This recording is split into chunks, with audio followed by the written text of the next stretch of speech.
There's a version of you that died a while ago. No funeral, no flowers. No one sat with you through it.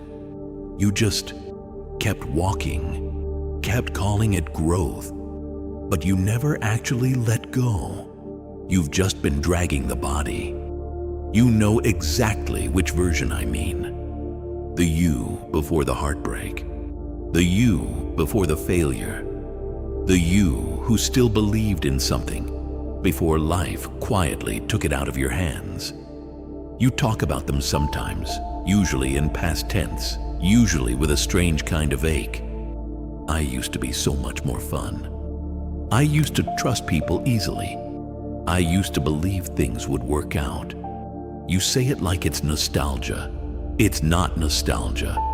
It's grief you never let yourself feel, because somewhere you decided that letting that version go would mean admitting they never mattered. So instead, you keep them around. In old photos you can't delete. In habits that stopped serving you years ago. In a self-image you keep defending, even when your own life stopped agreeing with it. Here's the part nobody tells you. You're not actually attached to who you were. You're attached to what letting them go would mean. If you stop being the strong one, who are you when you're tired? If you stop being the one who never quits, what happens the day you finally want to? If you stop being the reliable one, who shows up for you once you're no longer showing up for everyone else?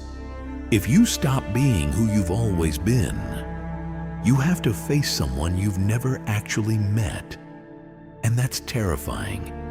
Not because that person is bad, because they're unknown. So you keep the old version employed, working a job that doesn't exist anymore, defending a title nobody's even asking about, because a familiar ghost feels safer than an honest stranger. Maybe you don't even miss who you were.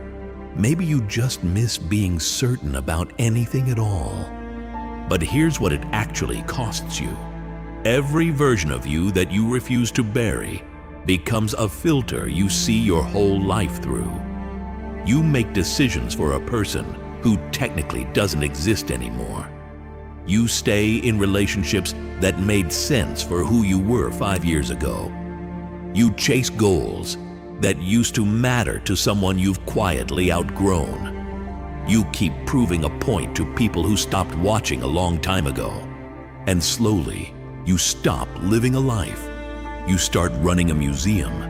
Every room dedicated to a version of you that's already gone, dusted, preserved, visited out of guilt more than love.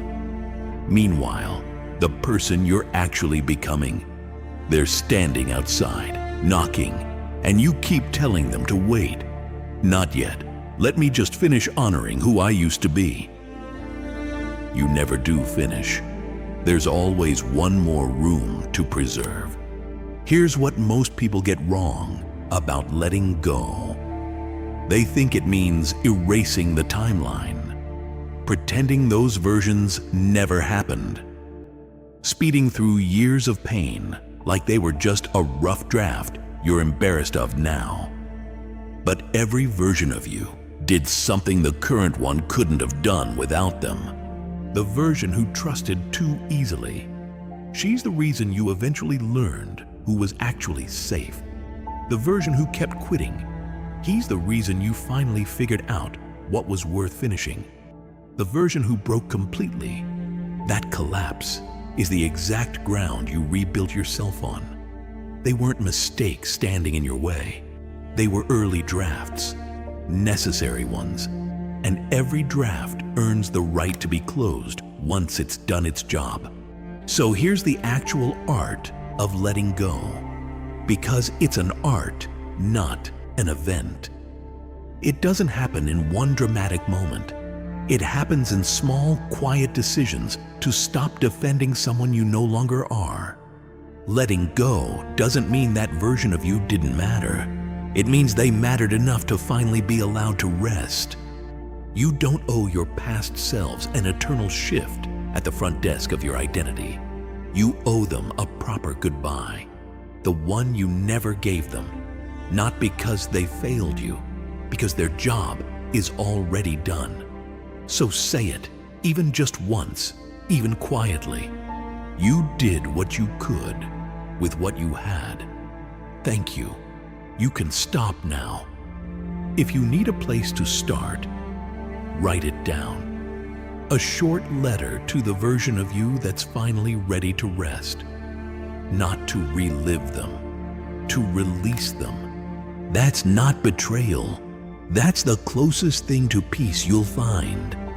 Because the person you're actually becoming can't fully arrive until you finally let the old ones go home.